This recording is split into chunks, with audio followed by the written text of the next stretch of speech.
Have you ever wondered why the body of Elizabeth I, the most iconic queen in English history, has never been exhumed? Even though countless other royal corpses, from Richard III to Henry VII to long-decayed medieval nobles, have been brought back to light, examined, scanned, and reinterpreted through the lens of modern science. What could possibly be so terrifying that the British Crown, from the 17th century all the way to the year 2003, has refused every single request to even look inside her coffin, even with non-invasive scanning technologies that wouldn't disturb a single strand of her hair? The answer has nothing to do with reverence. It has everything to do with fear. A fear so deep that her corpse was sealed in molten lead less than 6 hours after her final breath, sealed shut before the body had even cooled. A fear that scattered every person who witnessed the unwrapping of her body to remote corners of the country. A fear that made sure the servants were silenced for life. The doctors buried within the year. And the mystery, whatever it was, locked inside that casket forever. If you believe that Elizabeth chose to remain single in service of the crown, you're partially right. But if you've always thought her virginity was a symbol of strength, of female independence, of divine dedication to England, then perhaps you've believed one of the most carefully manufactured lies in the history of monarchy. Because the truth, hidden in letters, in diplomatic reports, in whispers and silences, suggests something else entirely. The Spanish ambassadors who visited her court wrote home describing a queen unlike any woman they had ever encountered: towering height, the posture of a soldier, arms that showed unnatural strength, a voice so deep it seemed to come from the chest of a man, and a body that lacked the soft curves expected of a wife or a mother. Some chalked it up to majesty. Others, especially the physicians who were allowed behind her chamber doors just once, said nothing at all, because they were dead within months. And what they saw, they took with them to the grave. So what was Elizabeth hiding? Some modern historians and medical experts point to a diagnosis that chills the blood: androgen insensitivity syndrome. Eyes, a rare genetic condition in which a person is born with XY chromosomes, genetically male, but the body is resistant to testosterone, developing externally as a woman, yet lacking a uterus, ovaries, or any internal female reproductive system. If this was true of Elizabeth, everything starts to make sense. No menstruation, ever, yet no recorded concern. A lifelong refusal of marriage, not out of indecision, but necessity. A body that didn't match what a queen was expected to be, and a coronation myth built on silence and steel, and corsets so tight they crushed her ribs, makeup so poisonous it dissolved her skin, and a legend crafted from what she wasn't, rather than what she was. For 45 years, Elizabeth played a role that demanded more than strategy. It demanded agony. The corsets weren't fashion. They were armor, designed to sculpt her figure into the illusion of femininity, tightened with steel, reinforced with whalebone, laced until she could barely breathe. They left grooves in her skin, so deep they reached the bone. They bent her ribs inward, compressed her liver, misshaped her lungs. By the time she died, her torso bore the fossilized imprint of that daily torture. And yet, she never stopped. Not once. Because the moment she undid the mask, the moment she let anyone truly see her, the illusion would collapse. And then there was Robert Dudley, the only man she ever loved. In his final letter, which she kept beside her heart until her own death, he wrote of a truth we alone know, a sorrow that bound us tighter than joy ever could. That line has haunted historians for centuries. What sorrow? What secret? The answer may be tragically simple. He knew, he had always known, she could not marry him, or any man. Not because she did not love, but because her body made love impossible. Their bond was not of passion, but of mutual heartbreak, of understanding a reality too dangerous to ever name aloud. And so when she died in the year 1603, they did not mourn her with peace. They buried her with panic. Her body was not washed or gently prepared for royal burial. It was covered hastily. Her skin, when stripped of the lead-based makeup she had worn for decades, came off in patches, blackened, ulcerated, eaten by years of poison. Her corset had to be cut away, revealing bones cracked by compression, and a torso molded by pain. But none of that, not even the rotting skin or the bleeding mouth ulcers, was the real secret. That came at the end, when her final undergarments were removed. One maid vomited, another fainted, and no record ever described what was seen in detail. Only the words, "It was wrong," "absent," or "malformed." I could not say. That is the moment they realized. If the public ever found out, the myth would shatter. A queen without the organs to bear heirs was not a virgin. She was a threat, a fraud. And so, they acted quickly. Her body was wrapped in lead within hours, faster than any royal burial in history. The tomb was sealed, the witnesses silenced, the doctors dead, and the legend, the Virgin Queen, was born. Pour centuries later, that tomb remains locked. Universities have asked, monarchs have declined, science has evolved, but the silence holds.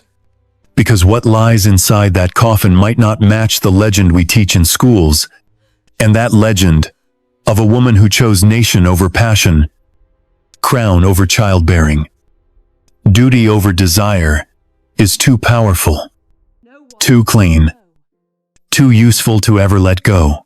But now that you know what they might have been hiding, will you ever see her the same way again? Long before she was a queen, before the coronation robes or the Virgin Queen mask, Elizabeth was a little girl in a cold room, standing behind a tapestry, barely able to breathe. The year was 1536.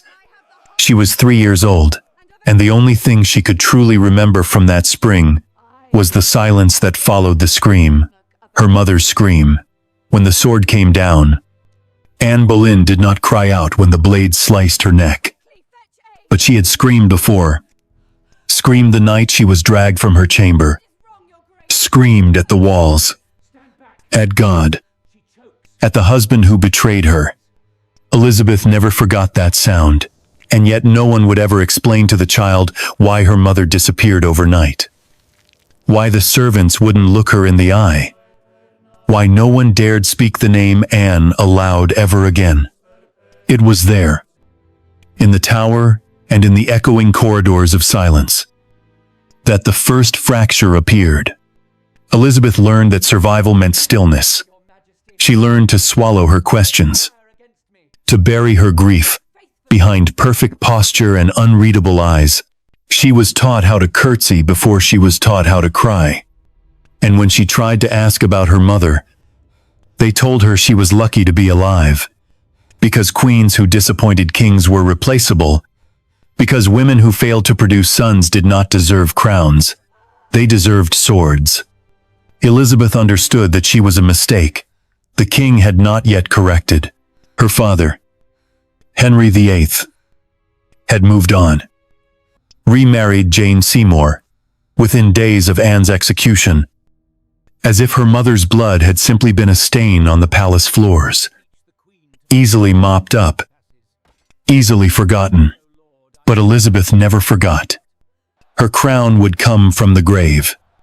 It would be carved out of that loss. What no one saw, what no one could have known, was that beneath the little girl's gowns and jewels and forced smiles, her body was already betraying her. There were no early signs of girlhood. No aches. No changes. No blood. The other girls in her household whispered about the moon cycle, about womanhood, about becoming something men would marry. But Elizabeth watched and waited, and nothing ever came.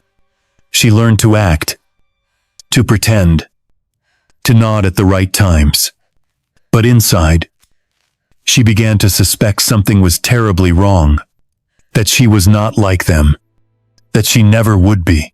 And because no one dared speak about such things to a princess, let alone a forgotten daughter of a disgraced queen, Elizabeth carried that fear alone. As the years passed, her fear deepened. When her father died in the year 1547, Elizabeth was 13. She was sent to live with the Dowager Queen, Catherine Parr, who had once been her stepmother and who now married the charming, dangerous Thomas Seymour. It was in that household that the danger became real. Seymour, bold and reckless, would enter Elizabeth's room in the early mornings, tickling her, wrestling her, tearing at her clothes under the guise of jest. Catherine pretended not to notice until it was too late. Rumors spread. Elizabeth was sent away. And that was when she understood, if a man ever got too close, she could not hide forever. Her body was not just strange, it was vulnerable. If someone ever truly looked, they would see.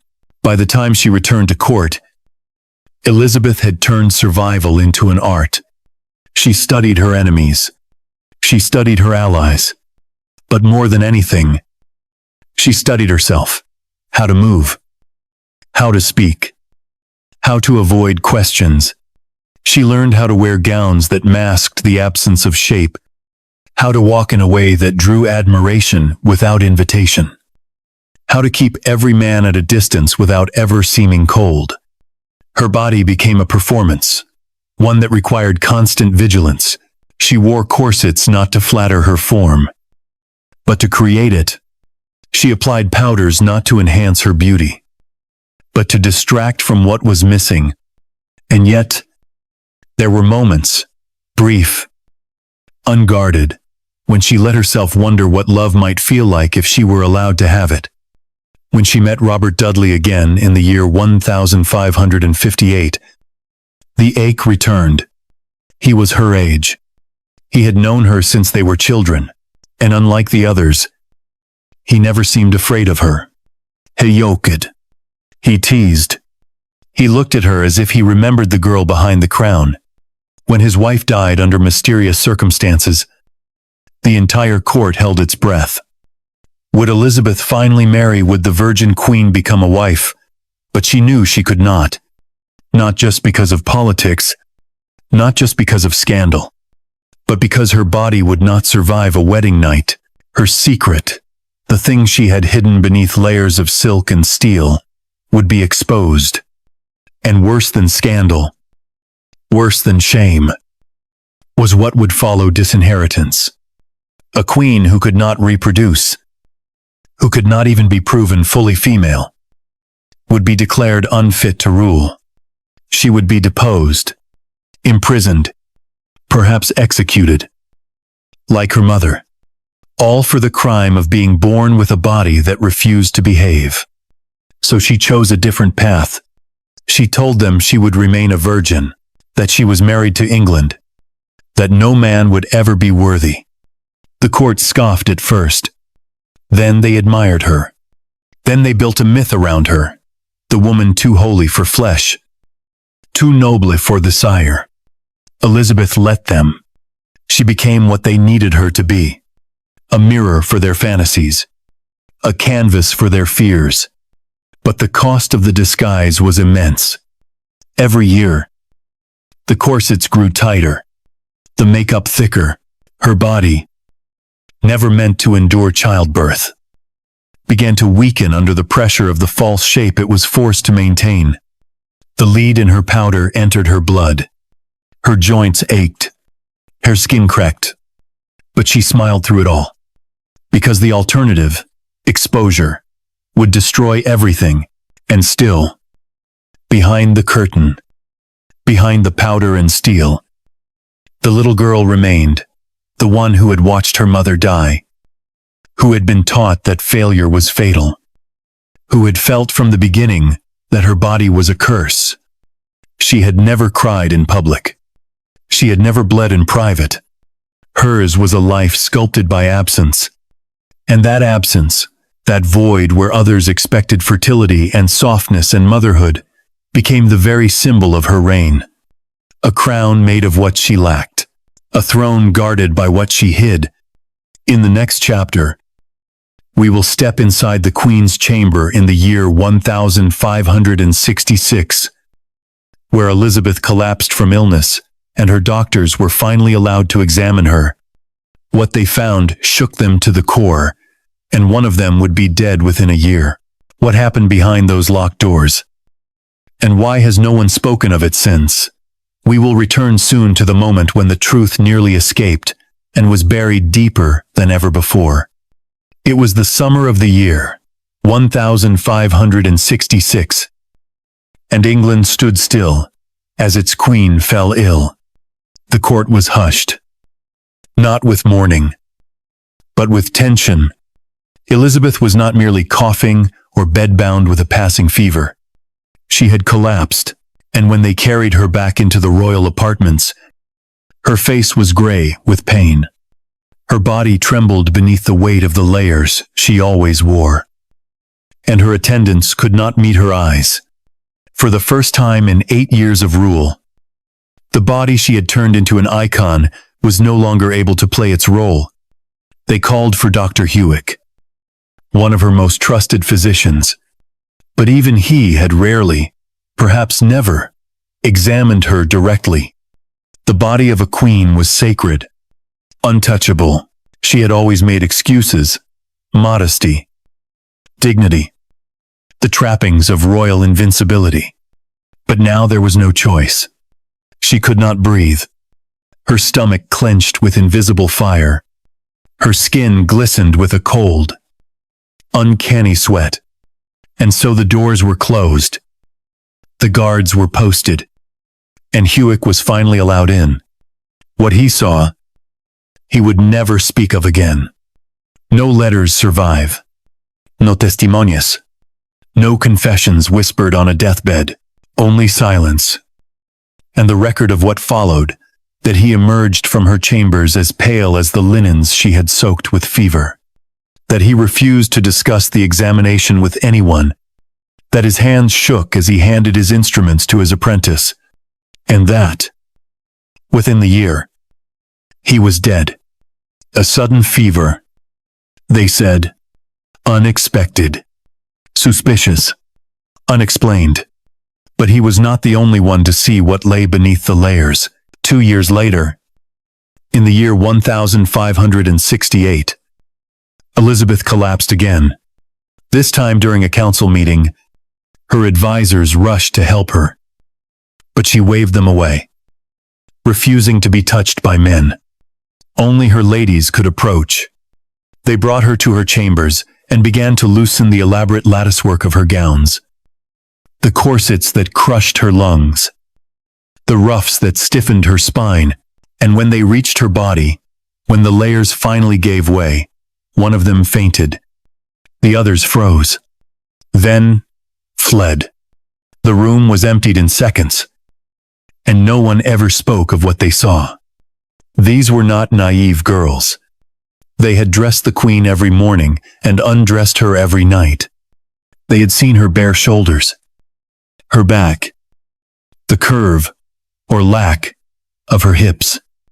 But whatever they saw that day, it was different. It was not merely unusual.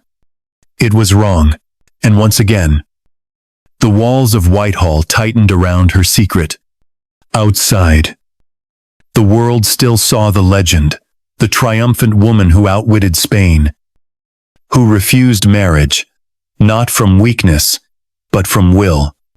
They cheered the speeches, the gowns, the pageants, but inside her chamber, Elizabeth was fighting a battle that no one would ever write into the history books. Her corsets became tighter, reinforced with whalebone, then with steel. Her makeup, once mere powder, became paste, Venetian ceruse mixed with white lead, layered until her skin stopped bleeding long enough for an audience. The poison sank into her bones. The whiteness of her face became her shield. Her breath grew shorter, her posture more rigid, her smile thinner. But no one dared look too long, because to question her body was to question the throne itself. Only one man ever saw her truly, and even he was kept at arm's length. Robert Dudley remained by her side through it all. A presence no one could replace. But never a husband. He knew the rules. He knew the risk. He may have loved her, but even he could not reach the place where the truth was buried.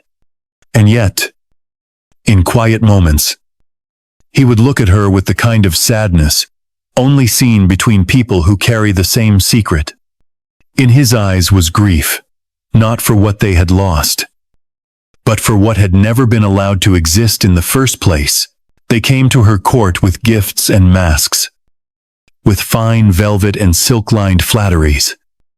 But beneath their bows and praises, the ambassadors of Europe came to see for themselves what England refused to say.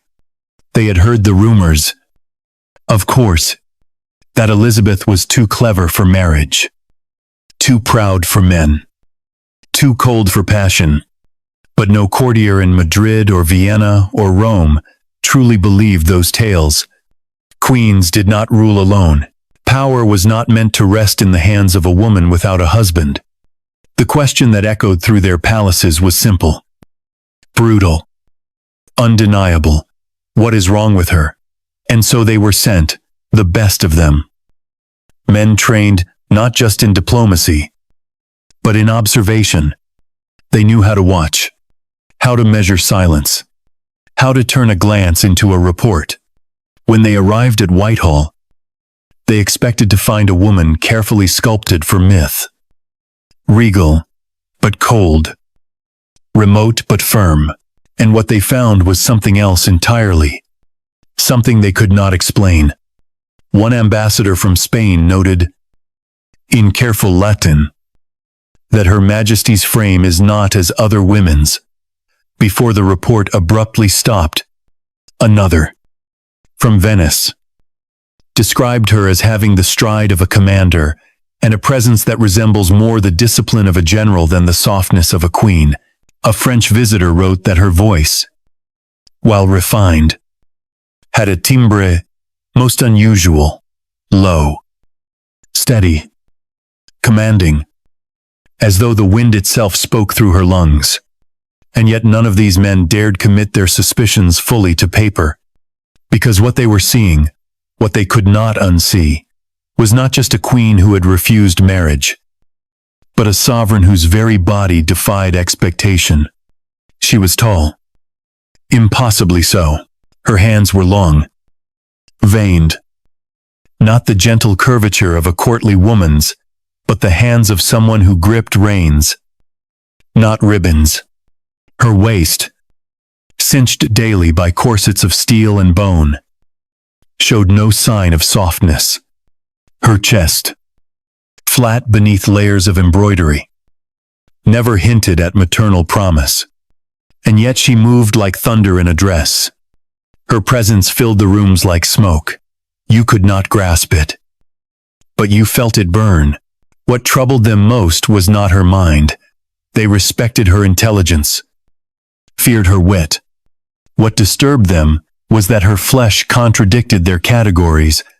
She did not inspire desire, but awe, not lust, but speculation. Some whispered of sorcery, others of sterility. A few, in moments of danger to their careers, dared to call her a man in disguise. But none of them could prove it. None of them could get close enough. Because Elizabeth had learned to command with her silhouette, she used her appearance as a wall. The stiff collar, the icy white face, the flame-colored wigs that sat like helmets upon her skull. Her body became armor. Her skin became paint. Her femininity was a weapon she held at a distance, aimed but never fired. And when they looked too long, she looked back, and they looked away. Still, the questions traveled behind closed doors. At banquet, they spoke in riddles. At embassy, they asked servants strange questions. Does Her Majesty have a monthly cycle? Why does she always dress in solitude? Has no one ever seen her, completely disrobed? Do her ladies speak freely of her health? But the answers never came. Her chambermaids were loyal, perhaps fearful, perhaps silenced. The doctors had vanished. The guards saw nothing. And the Queen merely smiled. Years passed, and the puzzle deepened. No pregnancy, no lover, no scandal. Not truly. Only the ever-growing mythology of the Virgin Queen. She ruled with terrifying grace. She won wars without lifting a sword. She turned marriage proposals into diplomatic weapons, promising, delaying, denying, always in control. But beneath the surface, some saw the truth, not in her words, but in her weariness, the way she walked after long court days, stiff and slow, the way she touched her own rib cage, as if it hurt to breathe, the way her fingers trembled when the lead paste was applied, covering sores that would not heal. The observers grew more desperate, more curious. But the English court had become a fortress of silence, and so they wrote what they could. Encoded in polite phrases, Her Majesty has no need of a husband. One wrote, she is complete within herself.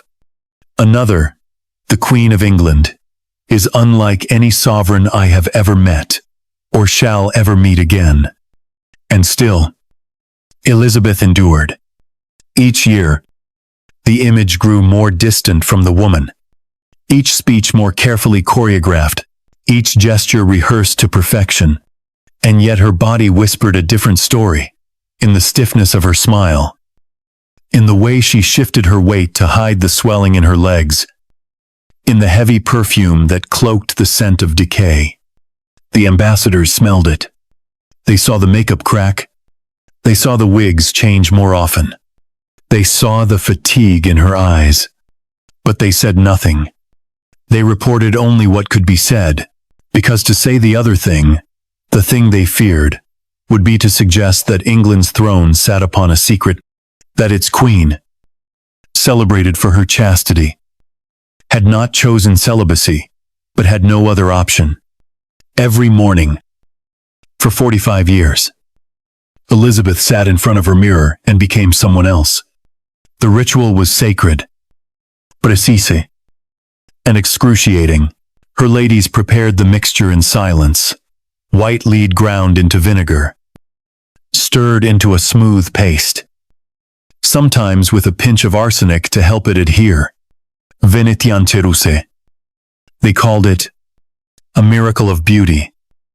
They said, but in truth, it was a mask of death, because beneath the iconic whiteness that became her symbol, her second skin, her legend, Elizabeth Tudor was slowly dissolving.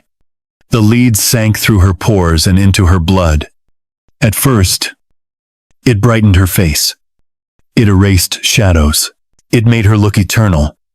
But time and poison are never merciful. The skin beneath began to thin. First it flaked, then it cracked, then it bled, and still, she painted it white. Because without the mask, she wasn't a queen. She was a question, a danger. If anyone saw what lay beneath, if anyone guessed why the makeup was never removed, everything she had built would crumble like bone beneath a crown, too heavy to bear. By her 40s, the sores had spread from her cheeks to her neck, They wept beneath the powder. Her ladies would pat them dry in secret. Then apply more layers. More poison. More camouflage. No one outside her chambers was allowed to know. The myth had to remain intact. Elizabeth the untouched. Elizabeth the unchanging. Her whiteness became a warning. A command. She was not to be approached. Not to be held. Not to be examined. But the damage spread inward. Lead is a neurotoxin. It seeps into the marrow. The brain. The breath. Elizabeth began to suffer from splitting headaches. Joint pain. So fierce, she could barely walk after standing for hours. Memory lapses. Sudden fury. Depression that swallowed days at a time. Her courtiers whispered of mood swings. Of long silences. Of erratic speeches. They blamed age. Perhaps pride. But it was the lead. The same mask that kept her throne also stole her peace. By her 50s, her face was no longer hers. The makeup did not sit upon skin. It replaced it. Raw patches festered beneath the surface. Infection crept in. Still, she refused to stop. When the sores turned black, they covered them with more white. When the skin began to detach in sheets, they glued it down with mixtures of egg whites and gum. When the flesh began to rot, they added perfume. And still, she stood before her people, radiant and still as marble, untouchable. They believed the lie because they had to. The courtiers bowed to her as if she were divine. The people called her Gloriana. Artists painted her as an icon. No age. No flaws. No change. She became a living statue.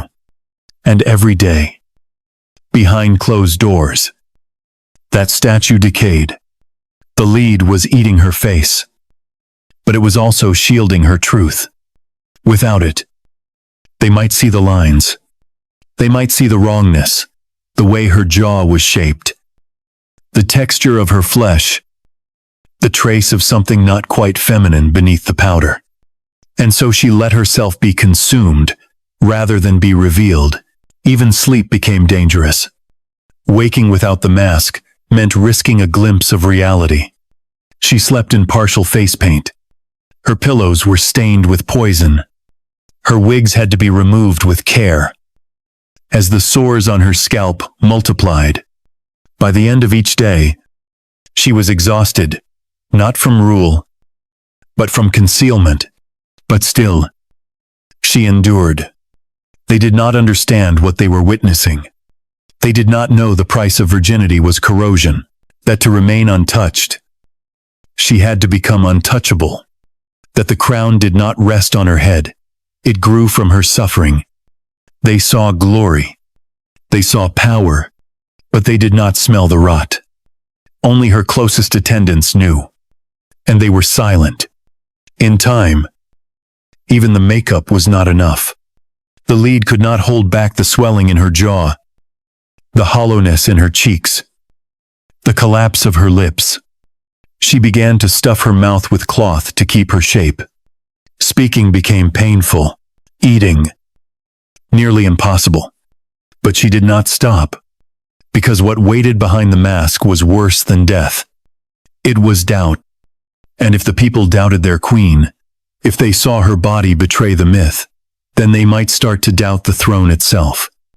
England, in the eyes of Europe, was already ruled by a woman. To reveal that the woman may not have been one in the way they expected was unthinkable. And so she kept painting her body with lead until her own blood turned to poison. She let the mask become her face. And no one, not even her most trusted, ever saw her bare skin again. Each morning, before the sun rose over Whitehall, the same ritual began. Her ladies stood in silence as Elizabeth held onto the wooden bar bolted to the chamber wall. She did not look at them. She stared at the stone. and they began to lace. One pulled the corset tight while the other pressed her palm against the queen's spine, guiding each breath.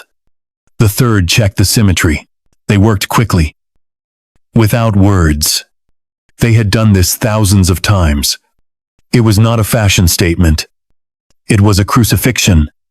The corset was made of whalebone at first, then iron-ribbed steel. It was reinforced along the flanks, over the rib cage, across the stomach. The lacing was doubled. The waist was crushed to achieve the flat, triangular silhouette expected of a Tudor queen. But in Elizabeth's case, it was more than expectation. It was camouflage, because beneath the gown, beneath the velvet and brocade, her body did not match the story. If she had been born with androgen insensitivity syndrome, as modern physicians suspect, then her figure would have betrayed her. No hips, no bust, a flat chest, a straight waist, a body that could not soften into motherhood, no matter how noble the face. The outline of her torso would have raised questions. So she erased it. She crushed it. Every single day. Over decades. The body responded, not with adaptation, but with surrender. Her ribs bent inward permanently. Her sternum warped under pressure. The organs beneath, the liver, the lungs, the stomach, were forced into unnatural positions. Breathing became shallow. Digestion slowed. Her skin, already breaking beneath the lead, now bruised and bled beneath the corset's edge. But she never stopped wearing it. Even when she was too weak to stand. Even when her attendants had to pull the laces while she bit down on leather to muffle the screams. This was not beauty. This was not fashion. This was war. By her 60s, her internal pain was constant. Her posture remained regal, only because it was no longer optional. The corset held her upright. Her back muscles had atrophied from disuse. Without the steel, she would collapse. But with it, she could still walk. Still rule. It still terrified the men who wanted her crown, and that mattered more than flesh. Even in death, the armor remained. When her body was finally unwrapped in the dark hours after her passing, the women tasked with preparing her for burial found something that should not have existed. Beneath the final corset, laced tighter than any that came before, her torso bore marks that no royal body had ever shown. Grooves carved deep into her skin, some down to the bone. Scars not from surgery, but from survival. Her ribs, according to one witness, were folded inward like the shell of a broken bird. Her spine bent, her stomach flattened beyond anatomy, and most unsettling of all, a body that bore no obvious sign of womanhood at all. The attendants did not speak. They were not allowed. Some were dismissed immediately. One disappeared entirely from royal records. The lead coffin was sealed within hours. No embalming. No autopsy. No washing of the body. The death of a queen became a race against the truth. The crown demanded speed. The crown demanded silence. And what had it all been for a shape? A silhouette. A deception wrapped in steel and blood. Because if the world had seen what the corset had hidden, if even one foreign court had received word that England's queen might not be able to bear children, might not even be wholly female in the way they expected, it could have shattered her rule. It could have invited war. It could have undone the entire myth of the Virgin Queen. The motherless monarch who gave herself only to England, so she wore the corset every day. Until it changed her bones. She wore the corset every night. Until her skin no longer healed. And when she died, she wore it still. The sky over Tilbury was thick with ash and salt. The kind of air that hangs before history breaks, It was the year 1588, and Spain had sent its fury, 130 ships, 30,000 men, a floating wall of ambition that thundered toward England's shores. The court had been ready to run. Her advisers whispered of exile. Her generals feared mutiny. And then, Elizabeth stood up. She had not eaten in days. Her corset was so tight, her breath came shallow and quick. The sores beneath her paint were bleeding again. Her body was exhausted, poisoned, bent, hidden too long beneath iron and deception. But she would not be carried. She demanded her armor. A steel breastplate was brought and buckled over her whalebone corset. She stood tall, her face ghost-white beneath her helmet. And she rode into legend. The soldiers waiting for her were not noblemen in feathered hats. They were farmers with swords, merchants with muskets. They had come expecting orders, perhaps a sermon. Instead, their queen appeared on horseback, dressed not as a monarch, but as a general, and when she spoke, her voice did not shake. "I know I have the body of a weak and feeble woman," she said, "but I have the heart and stomach of a king, and of a king of England too." They erupted. That line would echo for centuries. Carved into stone, printed in textbooks, stitched into the very myth of British defiance. But what the world never saw, what no painter could capture, was the truth of that day. She had been lifted into the saddle. Her hands were so weak, they had to be wrapped in leather to keep them from trembling. She had been given wine laced with stimulants to keep her eyes open. And beneath the steel, her lungs could barely expand. Every word she spoke carved itself from pain. Every sentence was a performance against her own failing body. The corset crushed her breath. The lead in her skin made her dizzy. And when she smiled at the cheers, blood touched the inside of her lip where the sores had cracked. But she stayed in the saddle for 3 hours, because Elizabeth knew that if she faltered, if she so much as wavered in front of her troops, the fear of Spain would turn inward. It would become fear of her. And if they feared that she was weak, then everything would unravel. Her myth, her crown, her secret. So she became steel. The people saw courage. They saw divine favor. They saw a queen transformed by glory. But that night, after the armor was removed, Elizabeth collapsed. She could not walk. She could not speak. Her ladies found her slumped on the floor, her wig removed, her skin wet with sweat and blood, the corset clinging to her like a second rib cage. She was carried to bed, though she refused to lie down. For hours, she leaned against the wall, gasping. She whispered to herself. No one dared repeat what she said, but one phrase remained. They must not see. The Spanish Armada would be defeated.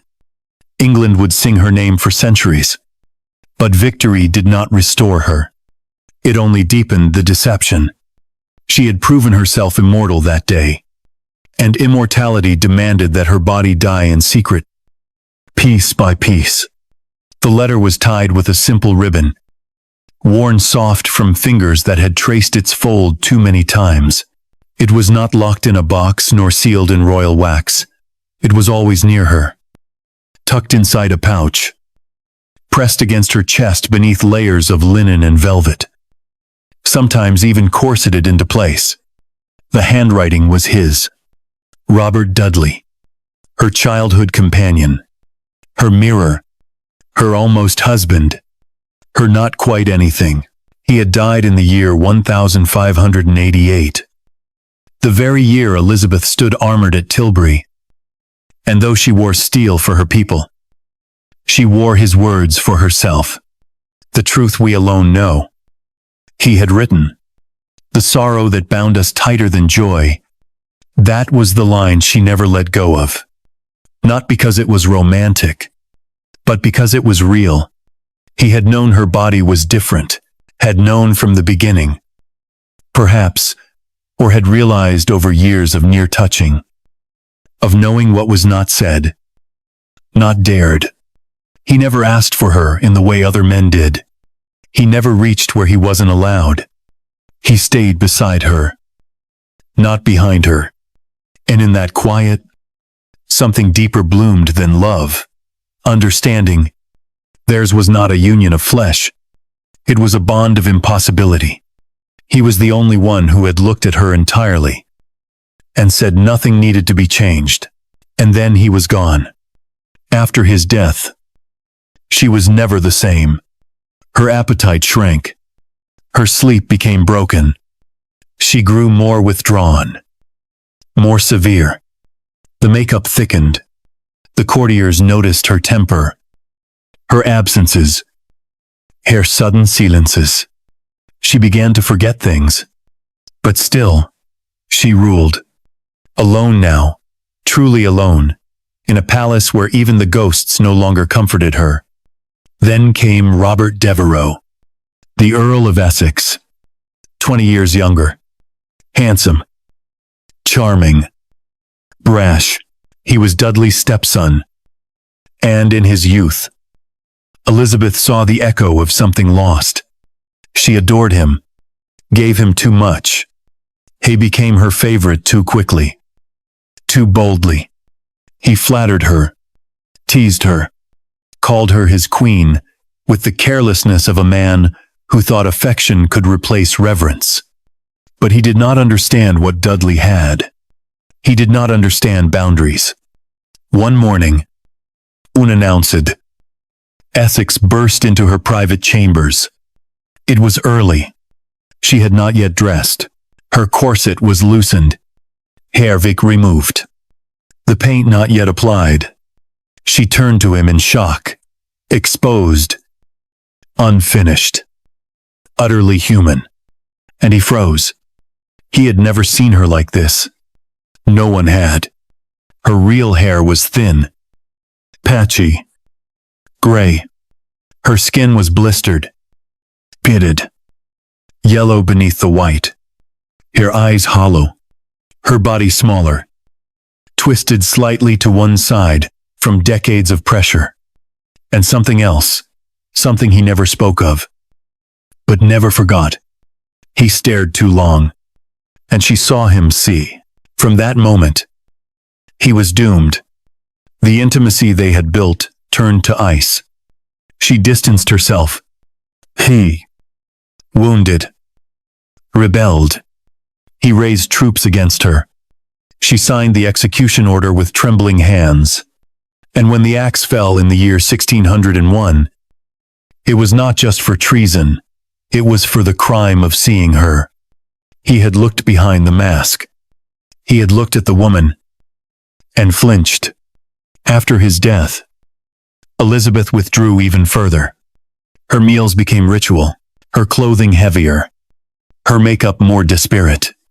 She no longer pretended to be timeless. She pretended to be untouchable. Her skin bled beneath the lid. Her teeth fell out from the sugar and poison. Her speech slurred from the cloth. She stuffed in her cheeks to keep her shape. But she did not stop. She could not stop. Because now there was no one left who knew the truth and loved her anyway. By the final winter, her body had become something between a shrine and a ruin. Elizabeth had stopped eating. Swallowing caused her to wince. And her hands trembled so badly, the wine cup had to be guided to her mouth. Her skin, once hidden under layers of white lead, now showed its raw truth in private, yellowed in places, necrotic in others, peeling where it bled, swollen where it rotted.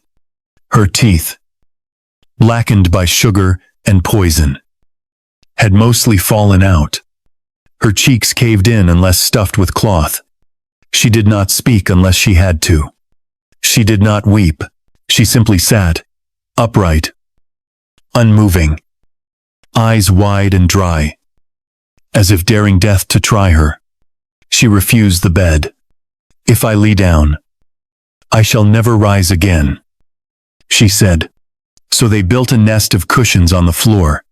For days, then weeks, she stayed like that, leaning against the wall, her heavy robes draped over her thinning frame, the wig long gone, her real scalp raw and flaking beneath the lace.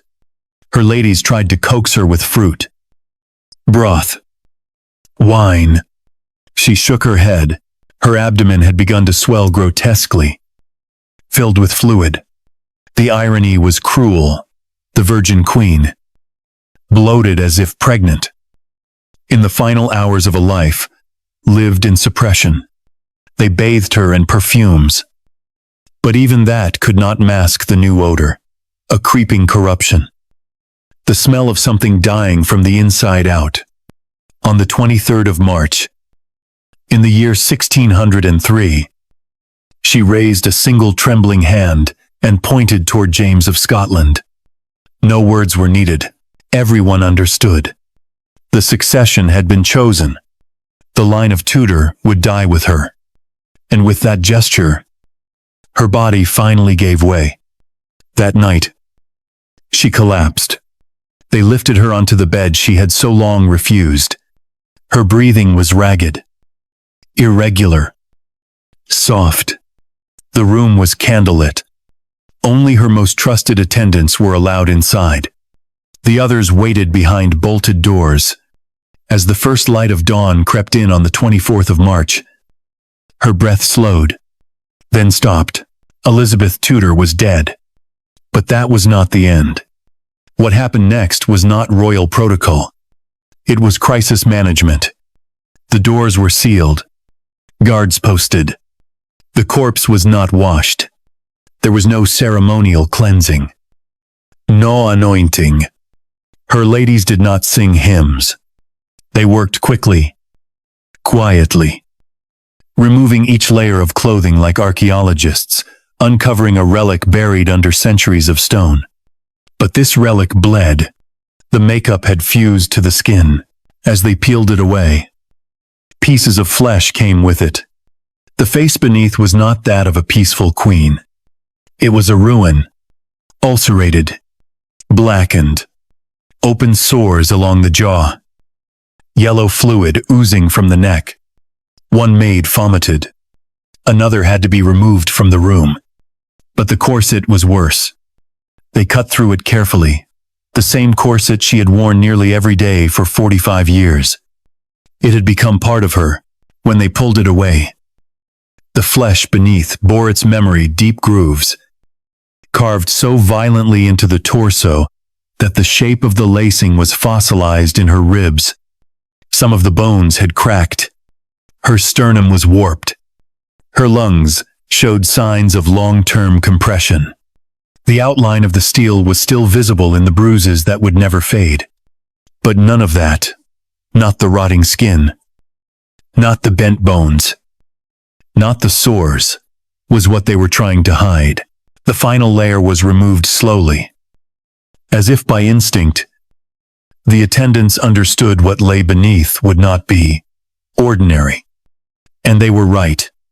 The area between her legs, the region that had birthed centuries of legend, myth, chastity, and nationhood, was not as expected.